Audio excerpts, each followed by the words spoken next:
What's up, Planeswalkers? It's your boy K-Dog. Another fun video for you guys. This one we're looking at a historic deck. Mono Black Zombies. That's right. Finally bringing you a zombie deck. So in this one, chosen a more aggressive route and definitely played around with it and been kind of updating it a little bit since the new historic anthology came out, and everyone's kind of excited about historic again.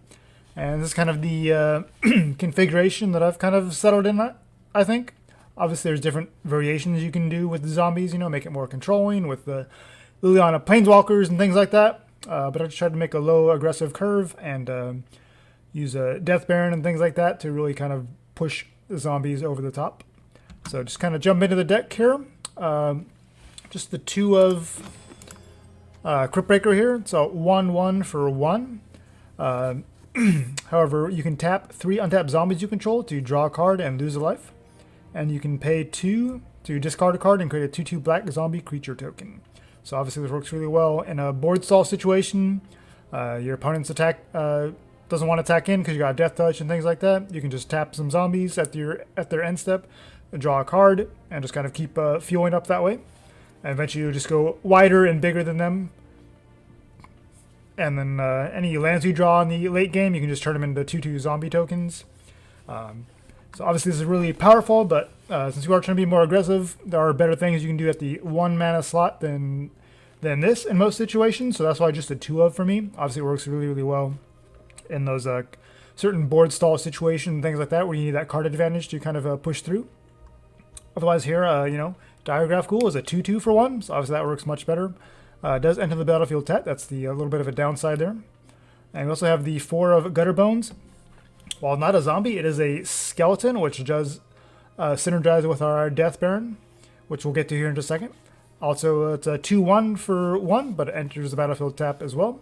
However, it does have some nice recursive ability here, where we can pay 2 mana to return it from our graveyard to our hand, and only if our opponent has lost life this turn. So we are going to be trying to be aggressive, deal damage, and if this has chump blocked or been died to removal, anything like that, we just bring it back later on and keep playing and keep putting down zombies. We also have a 2 of Foulmire Knight, just a 1/1 Death Touch for 1. Also has the adventure side, where instant speed for 3 mana, you can draw a card and lose life. So obviously if you draw this in early turns, you can just play it down as a 1/1. Already has Death Touch, so it's a nice blocker when you're kind of trying to attack him with the rest of your zombies. Or also a good offensive threat as well, if you've kind of buffed it up a little bit. As your opponent is less likely to block it, because Death Touch will destroy any of their creatures, unless of course it is one of those gods with indestructible, which are a little bit annoying. And then of course you draw in the late game, it's you can just kind of replace it with another card, and also have the 1/1 creature side of it as well. And for some removal, a couple cast downs, just outstanding 2 mana removal, instant speed. Of course, it does not able to target legendary creatures, so that's the little bit of downside to it. But yeah, it's relevant in most situations, obviously. And moving on here, we have 4 Graveyard Marshal, just a nice powerhouse in the 2-drop slot. It's a 3/2, so really nice stats, aggressive stats. And the nice late game ability here, where we can pay 3, exile a creature card from our graveyard, and make a 2/2 tapped zombie token. So kind of like the Cryptbreaker here, just another way to kind of keep pumping out zombie tokens. Since zombies aren't very big, we've got 2 and 3 power dudes, and we just want to try to go wide and kind of crush our opponents that way. And another way we can do that is the Lazotep Reaver, 2 mana, 1/2. Whenever it enters, amass 1. So it's going to make a 1/1 zombie token when it enters as well. So it's another way to help you kind of go wide. And Walk the Plank. It doesn't have the legendary cause, but it does say destroy target non-merfolk creature. And it is a sorcery speed, so not ideal, but at 2 mana for an aggressive low curve like this, this is definitely a removal piece you want to be looking at here. And here's our all-star Death Baron, 3 mana, 2/2 zombie wizard. Skeletons and zombies, other zombies you control, get +1/+1 and have Death Touch. So yeah, this is going to buff up the rest of your zombie and your skeleton crew with the Gutterbones as the single skeleton, and just make everything bigger and help you go wide with the Death Touch. Works really low if you're not quite ready to attack yet. It keeps your opponent from wanting to attack in, because you just block with anything and their creatures are going to die. And another bit of card advantage here is the Midnight Reaper. It's a 3/2 zombie knight for 3. And whenever any non-token creature you control dies, Midnight Reaper deals 1 damage to you, and you draw a card. So just a nice, 3/2 body, which is fine at 3 mana. But the card advantage is really great for an aggressive deck like this. And of course, we don't mind losing life. We want to just kind of get cards, keep pumping out zombies, find that little bit of removal when we need it, and just kind of go wide and attack in for lethal and close out the game as quickly as possible. Another powerful 3-drop here is Murderous Rider. Just a 3 of. 2/3 life linking is a pretty reasonable body, but mostly it's just here for the instant speed removal for creatures and planeswalkers. Of course, we do lose 2 life in the process, but like I said, we're an aggressive deck, and we're just trying to close out the game as quickly as possible, and so definitely going to be using our life total as a resource. And topping off here, just a 3 of Rotting Regisaur. It's our big bull here at 7/6. However, it does have the disadvantage of having to discard a card and each of our upkeeps. So not necessarily want to play this on turn 3 always. It kind of depends. A lot of times you're going to kind of empty your hand first and then drop the Rotting Regisaur down and then kind of go for the Alpha Strike when your Death Baron's down, everything like that. And yeah, not much your opponent can do in those situations. And if they are playing bigger creatures, like Gruul and things like that, then a nice 7/6 body can kind of hold down the fort until you can kind of get set up. And going over to the mana base, we'd have 22 lands. We're running 1 Bojuka Bog. As enters the battlefield tapped. However, when enters, exile all cards from target player's graveyard. Of course, we'll be choosing our opponent. So just kind of a way to get rid of any sort of escape shenanigans, maybe an Arclight Phoenix deck, just kind of whatever situation like that. There's enough relevance that I think it's worth running just the 1 of. And another card advantage resource is Castle Locthwain. Enters the battlefield tapped unless you control a swamp. And we can pay 3 to draw a card and then lose life equal to the number of cards in your hand. So it's nice, kind of a great way to refuel after board wipes and things like that.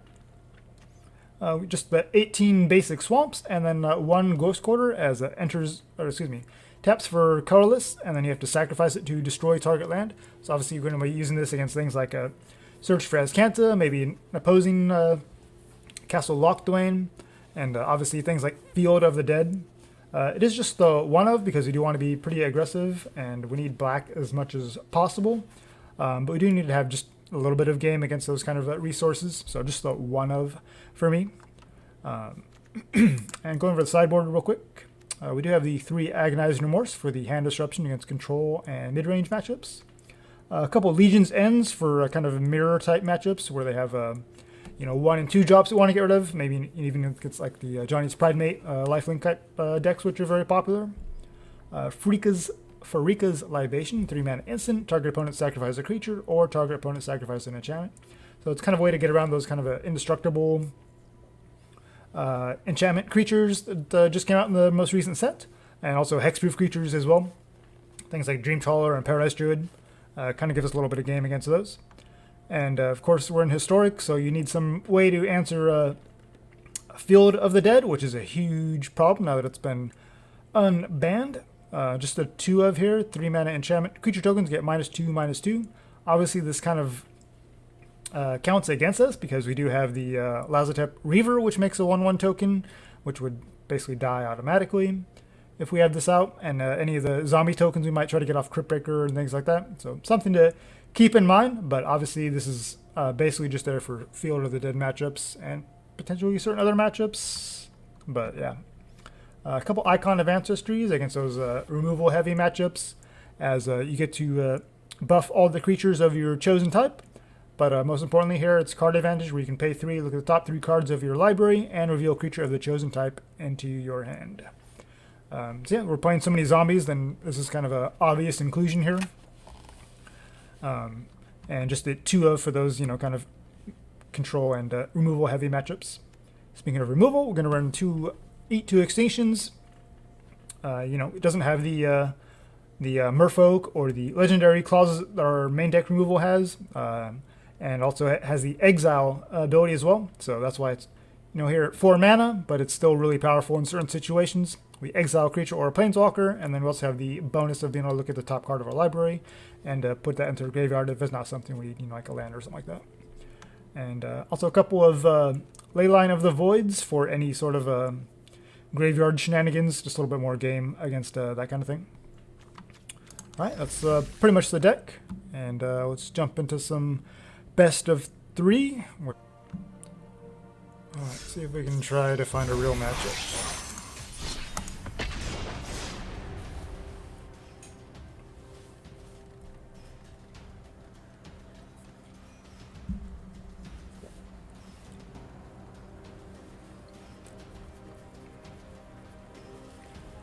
I definitely thought I was going to be running like the Liliana 4 in this list, but it's just kind of clunky a lot of the time actually. And, you know, without like a lot of graveyard synergy and things like that, it's just kind of... I mean, certainly if you wanted to include her, you could kind of build it around her a little bit more and come up with something interesting. And even, obviously, Liliana 6 is such a good card. You can, you know, kind of go a little bit more controlling almost and kind of build something around that one. Personally, I just think that this is the way I like to play zombies. Just kind of keep the curve nice and low, make a very aggressive, streamlined deck. And so this is kind of the list that I've settled on and has been working out for me. So obviously, you know, something you guys can play around with if you want to focus on different cards, different parts of the zombie tribe, some of the planeswalkers maybe. Fabled Passage. Wow. Okay. Turn 1 Diregraf Ghoul. We'll see what they play. Probably do the Graveyard Marshal next. I'm guessing this is like a Ghoul list, maybe, or Just Guy. Okay, sure. Is it so far? Electromancer. It's a pretty key card if they're running things like Arclight Phoenix. They don't want to cast a ton of spells, so they're not going to block. The Lazotep Reaver might actually be a little bit better because 2 targets, since they have going to be loaded with things like Shock and Lava Coil, maybe some Scorching Dragonfires, things like that. So just kind of want to try to go wide here, and hopefully we can hit our land drops and kind of have access to Rotting Regisaur, which is going to be bigger than pretty much all of their removal.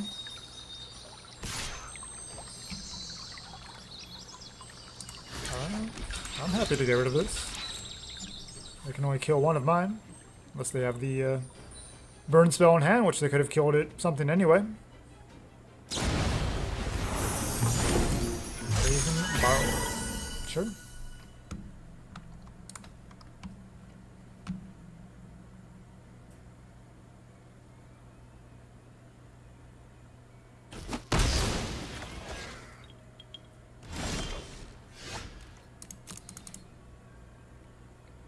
So definitely in a race against this deck.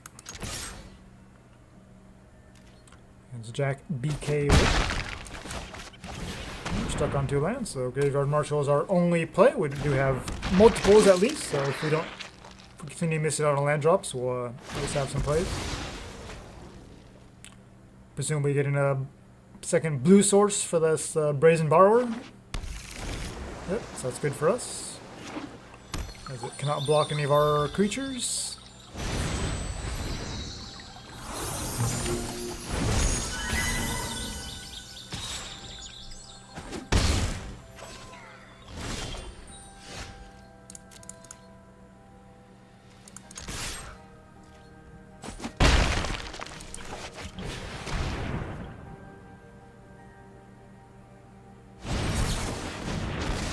Hypnotic Sprite. Okay. Another card that sees a whole lot of play.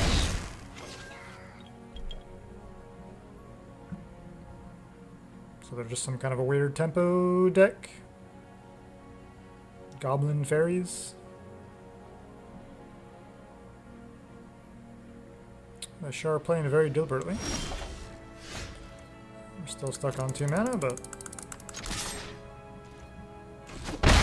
we have no choice but to try to race here.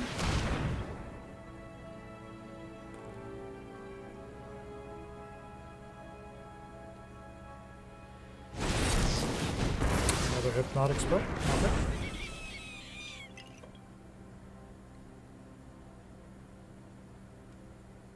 So even with all this disruption, they're down to 12 and we're at 16. Obviously they have these 3 powered flyers in hand. Which, personally, I think they would have been better off just playing those down earlier and just keeping the Electromancer back as a blocker, especially now that their curving out with all their lands, I mean, the bonus isn't really that relevant anymore, I don't think.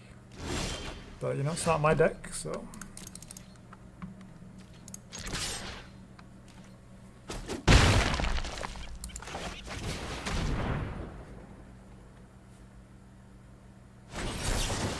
Ionize.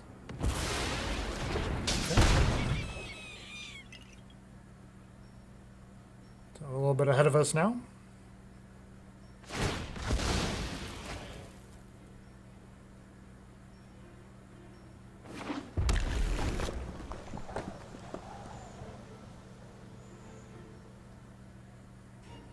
So Goblin Electromancer plus Brazen Borrower plus Ionize. And Hypnotic Spread, so counter spells. I mean, we're stuck on land, so obviously it's making their counter spells very, very effective here.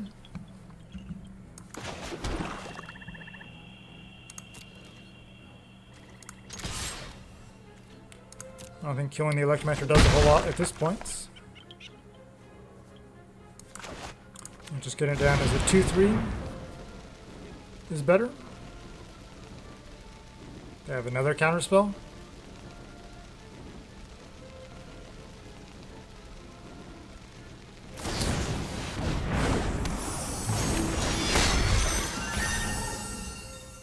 Well, they were looking at their hand like they had something.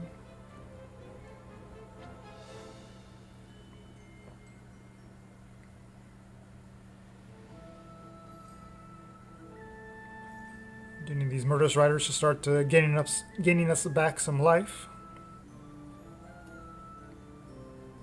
Hopefully we can find those lands that we haven't been drawing into.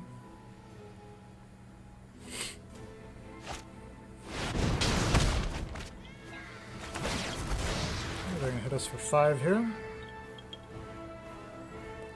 I think we're forced into playing the Murderous Rider again as a defensive measure. Well, we probably just lost this. We're at 5 and they're in a burn deck, so not necessarily burn, but they'd have access to plenty of burn spells. All I have to do is attack us with the Brazen Borrower one more time. Got another one coming down. Yep. Gain 2, go up to 4, but we're looking at taking 5 damage in the air. 3 cards in hand, we can gain 3 more life and go back up to exactly 5, but then still taking 5, so... Yeah. And being stuck on 2 lands for several turns in a row while they're countering all of our spells, I mean... This is pretty frustrating, but you know, it's kind of the danger of running a...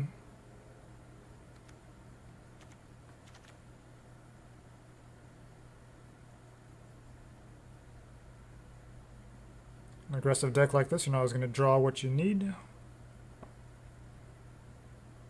I think the icon is too slow.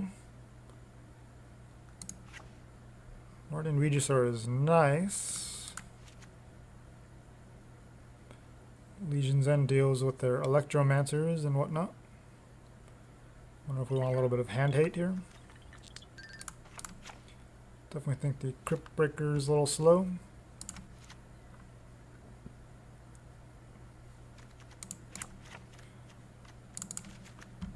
So definitely have to hit their hand and try to get some of these adventure cards out of their hand before they can cast them.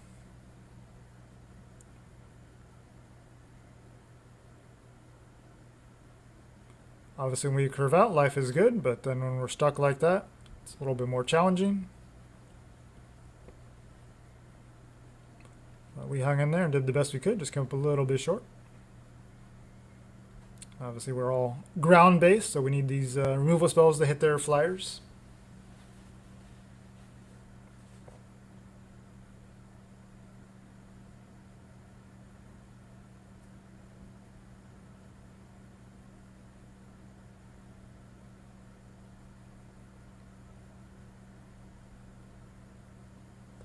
Be curious what their land base looks like to see if Electromancer is even worth running, or if maybe something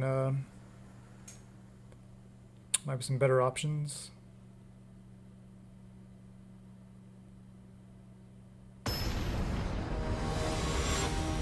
Very deliberate player, very deliberate with her sideboard. There we go. Okay, we got 3 lands, perfect. I think we'll just try to curve out here. Gutterbones into Marshal into Murderous Rider. And so for the best. Obviously, we have the advantage of going first, and we actually have 3 lands this time, which is the top end of our curve. So.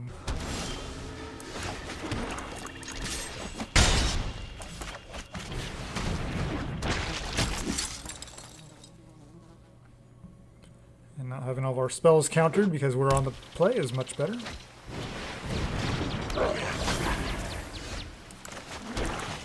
Okay, I'm going to kill it in this spot. Now there are Brazen Borrowers, Ionizers, things like that aren't as effective. They don't have a creature that can chump block. They don't have anything that can tag in for damage for a couple turns.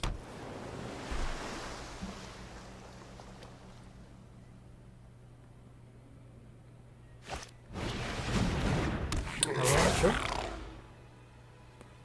think we'll just swamp and Rider plus Gutterbones. Getting fire for 1. That's cute.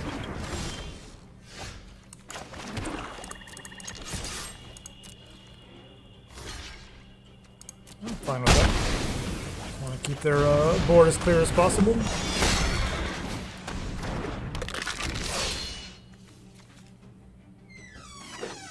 Have so much removal that holding back doesn't really do a whole lot of good. Legion Warbox, that's beautiful with our lifelink, thank you. Are we gonna block the Gutterbones or something here? If we do, we're gonna draw a card.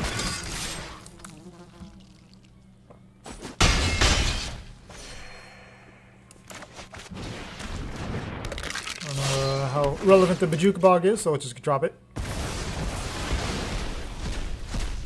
Maybe they have like some jumpstart cards, but we didn't see anything in the first game, and nothing in the graveyard now. No reason to hold it. We'll just keep going to it. We'll absolutely block here. If they have a shock, they could just shock it anyway, so there's not really any reason not to block.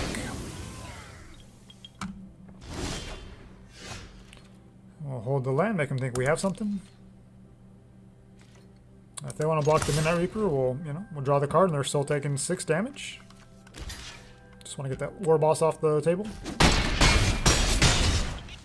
just be aggressive as possible. Put them on their back feet and keep them there. Don't let up the pressure.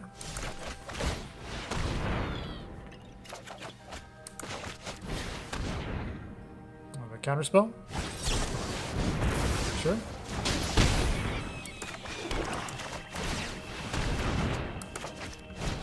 Just do it again, no problem. Here we go.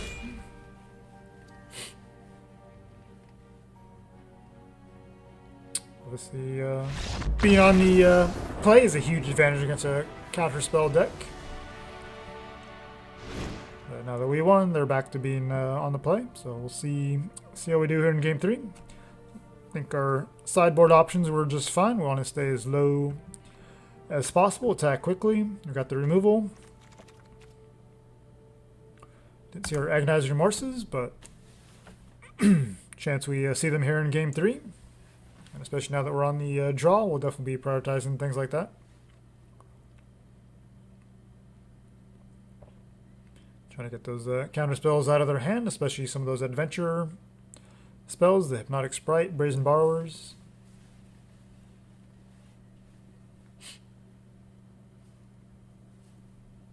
And of course, the Legion's End is nice because we can get to look at their hand. They seem to be all in on the Electromancers, so hopefully we can pop one of those next game. If not, we obviously have some good removal options, so just want to try to go as wide as possible, as quickly as possible. So you counter one thing, we still have more creatures to play. So hitting our land drops will be pretty sweet.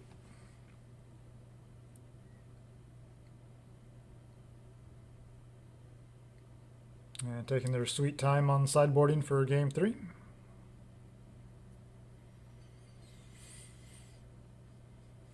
I mean, it's a pretty interesting deck. I haven't really come across something like that.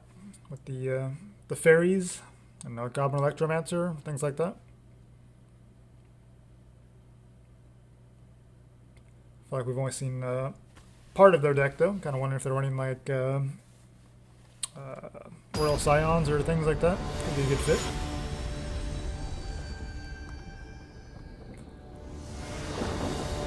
Especially when you have those evasive flying threats.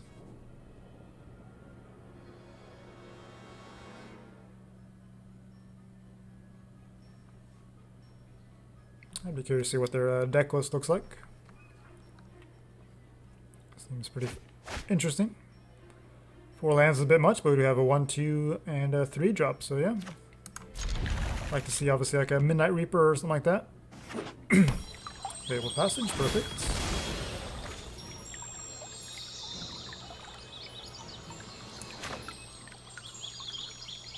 Have these sweet, sweet Amonkhet lands. Can't wait for that to come back into Arena. And they were talking about doing some kind of a Amonkhet release for Historic. I was out of Magic for several years, and I got back into it right at the end of kind of the Kaladesh Aether Revolt block. And so yeah, the Amonkhet was my reintroduction to Magic, basically. And obviously I love all that Egyptian mythos and things like that. So I definitely enjoyed that whole Amonkhet and Hour of Devastation block. A lot of sweet cards there. Obviously that red deck wins kind of took over Standard for a while, but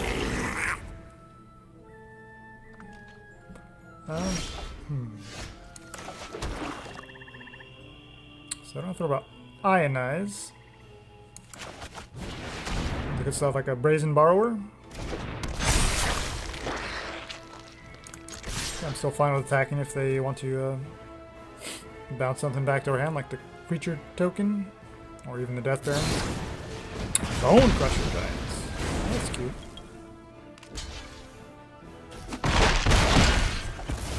Yeah, I'm fine with that.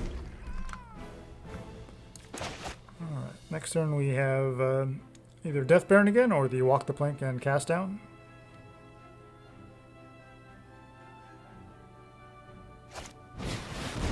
Warboss. Okay. So we're definitely going for the double removal here. And hopefully we draw another creature. We can pair up with this Death Baron to keep going.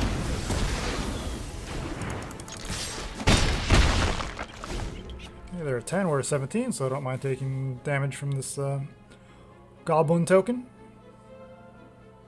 We have to watch out for the Bone Crusher Giant, but we have the Death Baron ready to come down. Not even attacking. Okay. Land is not what we wanted, but they don't know what we have in hand. Okay, we just have our 2-2 down. I think Midnight Reapers maybe our best draw, maybe even a Rotting Regisaur at this point. So they have plenty of small removal and Izzet colors, although the obviously a Brazen Borrower would be pretty annoying.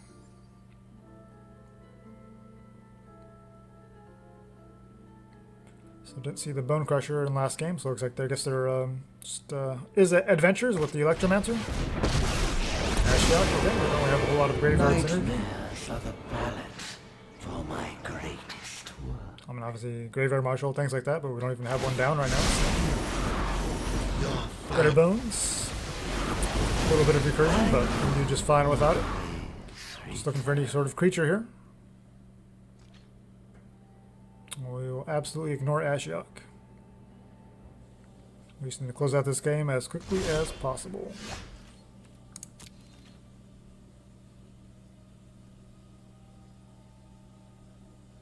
If our opponent will let us.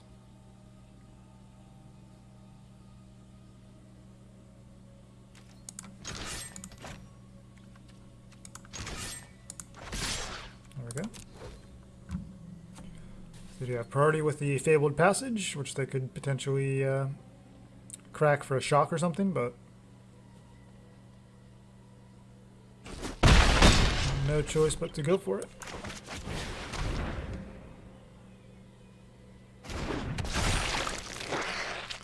We'll hold the swamp just to give him something to think about.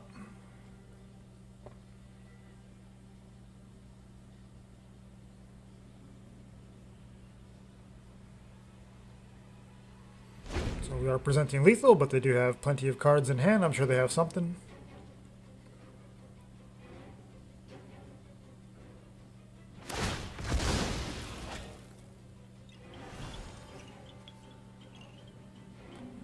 Anything that's not a counter spell here.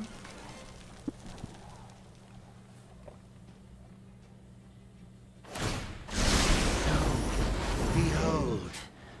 We lost a cast down and a Murderous Rider. A couple lands, that's pretty reasonable. Storm's Wrath. That's unfortunate.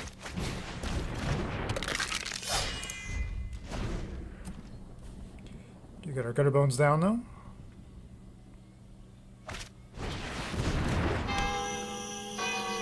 Okay, Midnight Clock.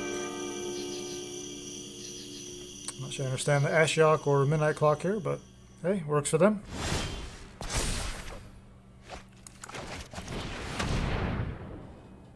So they do have 2 mana open thanks to the Midnight Clock, producing blue.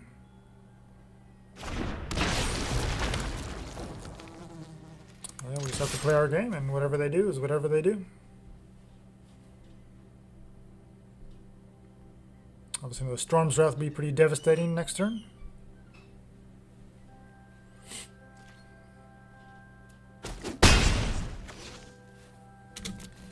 And since they haven't plenty of creatures, we'll continue to hold this swamp, just to give them something to think about.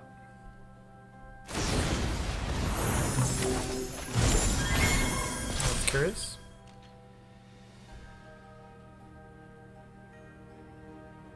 Could have prevented that damage sooner.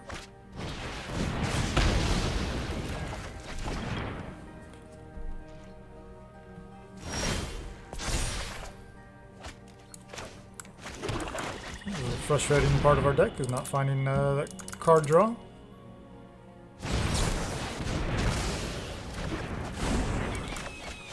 this spot, I'm actually okay with them countering that and getting our Graveyard Marshal down. So that's 3 power, represents lethal. And if it survives, then we can... of course, our opponent has answers for days. We got him down to 3, a little bit of a tough spot. Not playing the Bone Crusher Giant, so they obviously have a counter spell. We're just going to hold up our swamp here, just give them something to think about.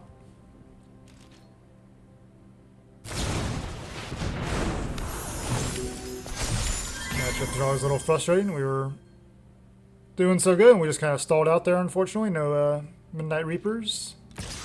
And pretty questionable cards, Ashiok and Midnight Clock, that haven't really given our opponent any kind of tangible advantage.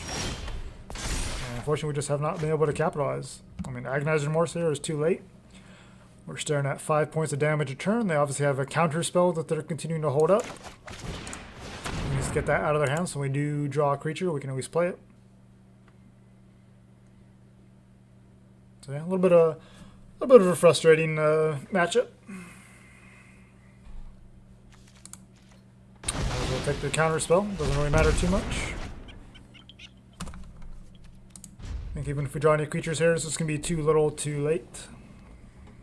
I mean, Banefire, when you're not even really ramping up, seems pretty mediocre. And obviously the Ops, Storm's Wrath, things like that. War Boss is a nice sideboard card against certain decks. But usually you want that against like Control. Like, they didn't really do a whole lot against us, obviously.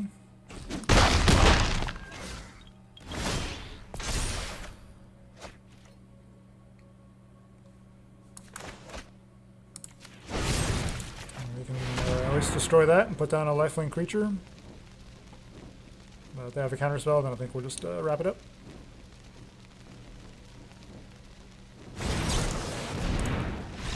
Okay. So kind of a frustrating matchup there. Obviously, things went our way in game 2, and unfortunately here in game 3, just kind of stalled out and weren't able to get a whole lot of traction.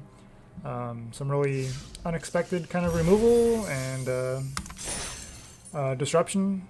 I mean, obviously, Bone Crusher Giant's perfectly reasonable, and things like that. But yeah, you don't expect Hypnotic Sprite, kind of an endless stream of counters and disruption like that.